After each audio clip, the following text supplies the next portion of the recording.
Hello, Lemonheads out there. We are here on series 2 of our Lemonade Flight, where you're getting just a little taste, a peek at some lemonade stories and some great, amazing women that I have met that are all part of the community. And we're going to take just a little bit of time to kind of get some of their stories. And then afterwards, I'm going to talk to you a little bit about a contest we're having, just to throw some fun into it. So this is all about the community, for the community, and only posted in the community. So it's a great reason to be in our community, right? So, gosh, you all have such incredible stories. So I'm going to do it clockwise, okay? Which means, Holly, I'm going to start with you. Right. And just to share a little bit of background. So Holly and I share some similar experience through the pharmaceutical and medical device end of thing. I was in pharma. We were the lowly one to the medical device people. We all bowed down to medical device sales. Anyway, so I want Holly to go ahead and put up her book. Well, yeah, we don't mean to be offensive. It's got a word in there, but we're all big girls. Starts with a D. You ready? There it is. That is like the best cover I think I've ever seen. I think I even like it better than my own lemonade jam. So the book is basically about, I'm going to let you talk, but it's basically about navigating through, a male-dominated world. So with that, I'm going to turn it over to you and just give a little bit of a taste of what you do. Right. I can do that for you. I was in medical device sales for 20 years, and I started in pharmaceutical, and I ended up in med device in the early 2000s, and people had warned me about what a cutthroat industry it was. And I was like, no, I got this. No big deal. I got it. Well, I was one of the few women in sales for years. I became a trainer, and then I became a manager. But when I got to the management level, I was the only woman in management. And I didn't really think much of it at first. I just went in naive, thinking, I got this, no big deal. I love these guys. This is great. Well, the more I became entrenched with the culture, the more I realized that it was different. When we would attend a meeting, it wasn't a collaborative approach like we like to do. It was more about bullying, ranking, and shaming, and trying to outdo each other. I found that interesting. So this was a pattern over the years. So I started to journal what I was experiencing. Like I'd go to a meeting, come home and be like, I'm going to write this down. And before you knew it, I had a book because I had 8 to 10 different experiences. And I was like, you know what? If I'm feeling awkward after these meetings and things don't feel right for me, it's going to be happening to other women too. Because as women rise through the ranks, they're going to experience the same things. So that's what motivated me to write Surviving a Dick Click. And a girl's guide to surviving the male-dominated corporate world. And when I wrote it, people were upset about the name. I'm like, well, no one's going to buy a book called Women in Business, whatever. People thought that gender discrimination in the workplace was not that big of a deal. I was like, okay, I'll accept that. And then Harvey Weinstein happened. And then I was like, I told y'all, I told you, this is a problem. Yeah. Going back to being bullied and shamed and everything else, you know what I mean? So from there on, it kind of took on its own life, and I started talking about it more. And I'm writing for different publications now since the whole #MeToo movement. So I turned my lemons into lemonade, and little did I know where it was going to go. So that's the brief version of my story. And I love that. And thank you for the lemonade reference, because it really is, that's what it's all about. It's like, in fact, right now, we're all in this coronavirus, panic thing. So what do we do, to make something better? And so anyway, I am thoroughly enjoying a book. And you know what? I'm one of those people who probably might have said, it's not that bad. But it's just a matter of perspective of where you are and what your own environment is. But worldview, I'm seeing that now, and I'm getting that. Yes, it is still a problem. I think you're right about that. I was thinking about an incident that I experienced today, thinking about it today, it happened probably 15 years ago. And it wouldn't be acceptable today. It wouldn't be acceptable. It was about verbiage that someone used with me in a meeting. And back then we would have said, oh, no big deal. But now we would have no tolerance for it whatsoever. And that's a lot of it too, is just where we're at in tolerating and accepting. You know, it's not that it's new, it's that we're changing our behaviors and what we're willing to accept. So we'll get back to you, Holly. Thank you for that little brief intro on that. Zondra Evans, my wonderful friend. You and I connected like, well, I've connected with all of you ladies, but when Zondra and I met, it was just like the world was lit up, right? It did. It did. So I'm going to let you tell your story about, you know, what you do and how you help people with their lemonade stories. But I also want you to address a little bit what Holly was talking about, because you're not only female, but we got to talk about the color of your skin and what I'm sure you experienced some of that discrimination. How long do we have? How long do we have? Time. I've been this way a long time. So, Michelle, thank you so much for inviting me in to talk a little bit about what I do. And I guess I would say that most of my life, I have taken lemons and turned them into lemonade. So I have so many stories. And it's probably why I chose a platform for people to be able to tell their story. There's power in the story. Mm-hmm. So just a little bit about me. I am a talk show host. I own a TV network by the name of Zondra TV Network. It's located right outside of Dallas in Addison, Texas. And it is a platform for small business entrepreneurs and solopreneurs to be able to be interviewed on TV and tell their story about how they started, about maybe some of the challenges they had, but how they kind of spiraled out of that to get to success.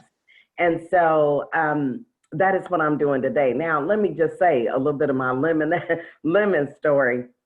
I started with a webinar service that was called Real Talk with Zondra. It wasn't Real Biz Talk, it was just Real Talk.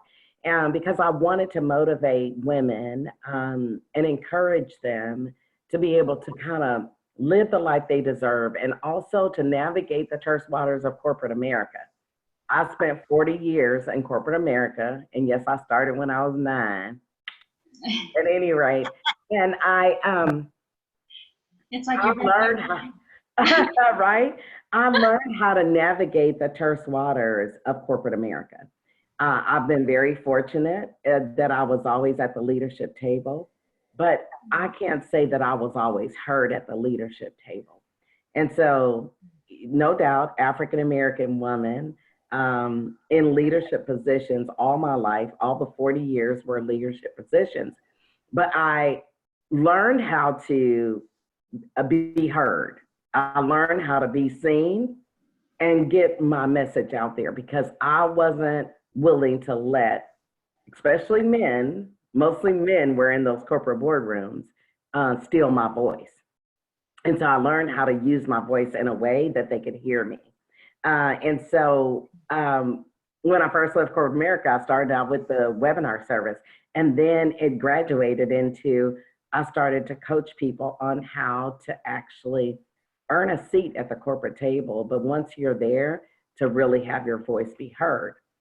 So, needless to say, most of my life has been, challenges with being a woman, an African-American woman, and at the corporate, table and being heard and being seen, and at the same time, not allowing them to steal my voice, and that I could weigh in and give good content. But on occasion, they stole my idea and repurposed it. Oh, not really. So Holly, So Holly, they're good at taking your idea and then asking you to implement it, right? I see you. Yes. So I've had that happen before too. And then how do you finesse and navigate that water? So that's my story. I'm sticking to it. I love what I do, creating a platform for small business entrepreneurs on global TV. So that is Zondra Evans. And thank you so much. And I'll just give the endorsement to the TV show because I thoroughly enjoyed my experience with you in both the fireside chat and Real Biz with Zondra. So that was a great experience. So we'll make sure to put your information, all your information will be up for our listeners and viewers. So now we're gonna go to Christina, who has a great story. We spent, I don't know how much time. We came together for like a coffee, and I think the coffee ended up being 2 or 3 hours of talking. Yeah.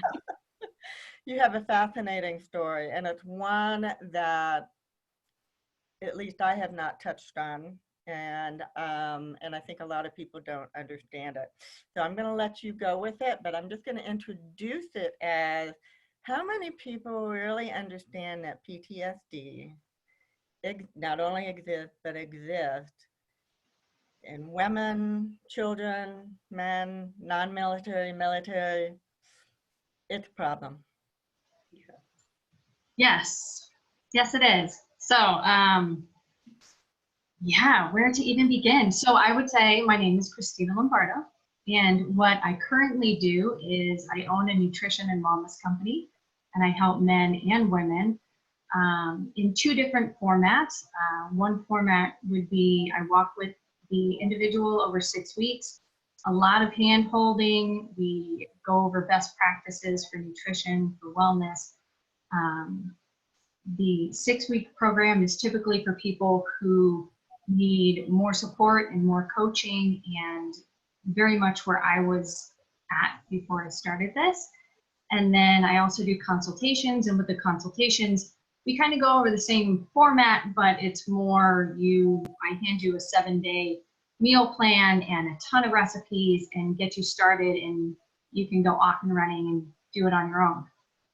And so this whole business idea really came out of my own struggles with health and wellness and going to doctor's appointments and having them tell me it's all in your head. It's psychosomatic. You need antidepressant. You need birth control. You need high blood pressure medication. You need cholesterol meds. You know, all that they were throwing pills at me for symptoms, and not that there's anything wrong with medications. I think that they have their place, but I really wanted answers. And when I asked a doctor, I was 25 at the time, and I said, you know, please tell me, I work out 2 hours a day, 4 to 5 days a week. At the time I was a vegetarian. I said, I'm healthy. I don't smoke. Maybe I drink a little too much, but I'm 25. Like, why is my cholesterol 225? Why do I have heart palpitations? Why am I vacillating in and out of depression? And they had no answers for me. None. And once I finally began to get some accurate diagnoses in my 30s, that's when things began to unravel for me in a good way. Sometimes that unraveling is beautiful, even though it's painful and messy. So it all started literally back when I was 5 or 6. It's all very dark and kind of foggy. Long, horrific story short, I was sexually assaulted when I was 5 or 6. And the brain shoves it all into a little box. Like, sometimes you can remember it, sometimes you can't. And I was one of the people who just shoved it into a little box. So sitting in the police station trying to explain to the police what had happened, and I didn't really have any answers, and I couldn't answer their questions. You know, when a police officer says to you, did you do anything to instigate this? I don't even know what you're talking about. And I remember saying that. I'm like, I don't even know what you're talking about. Like literally no clue in my small brain. So they were not helpful at all, unfortunately. And I remember sitting in a very cold hallway as a female police officer talked to my mother and said, we're not going to pursue this. And if it's true, then the kid will do it again and we'll go after him at that point. And I physically remember feeling a rubber band snap in my brain at that moment. And I was off the rails. My parents couldn't control me. I didn't listen to authority. Nobody knew what happened to me at that point. And the moment, really, I can look back on that moment to when I felt unlovable, unworthy of protection, unworthy, you know, all the people around you that are supposed to love you and protect you, and they fail you in that moment. And all of that trauma was compounded by a sibling that lived in my home that is mentally ill and abused me and my other siblings. So there was that coupled with compounded abuse throughout the years, which led to drug addiction and really horrible behaviors on my part, all doing stuff to cover up pain and trauma and search for significance in a world where I felt absolutely out of control. And from that, of course, stems health issues. And as my body began to not deal, my brain couldn't deal with any of this trauma, I had no coping skills whatsoever. As my body began to struggle to cope with all of this, it began to fail. And the doctors had no response, no idea as to why my body was failing at all. And tons of research on my part, tons of doctors, holistic practitioners, all of that has led me to where I am today of saying, I get it. I am constantly learning, but I understand that PTSD is a real thing. Anxiety, trauma, fear, adrenal fatigue, all of that stuff is real and it affects us all differently. And, you know, I'm a woman, so I can only speak from the female perspective that as women, we're largely ignored. It's always something we have to figure out. We have to push past it. We have to take a pill or smile. Just smile. You'll feel better. I know y'all ladies have heard that. We're going to put the happy mask on, right? Yeah, just put your happy face on. Just pretend. Fake it till you make it. None of that is really productive until we rest and say, I hurt. Where I'm at, I hurt. And the hand holding that I desperately needed, I had to do myself, for myself. My husband was a huge support. I had some friends who offered support along the way, but really it came down to like me and God and figuring this out in my space. And from that, I grew a business and began to write programs, nutrition programs for men and women to be able to walk them through a lot of what I walked myself through. Thank you so much, Christina. I feel like I threw you a little bit of a curveball because I know that's a really raw story for you, but I don't know.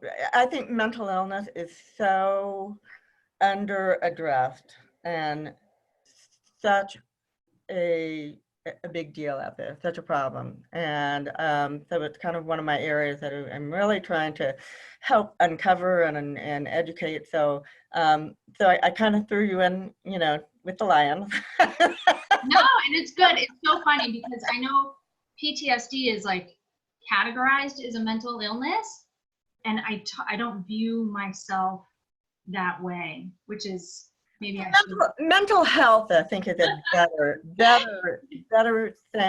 way to address it. Is how we all, and sharing our stories and talking to people, and what you all have done in providing platform for sharing. That's what mental wellness Mhm. is all about.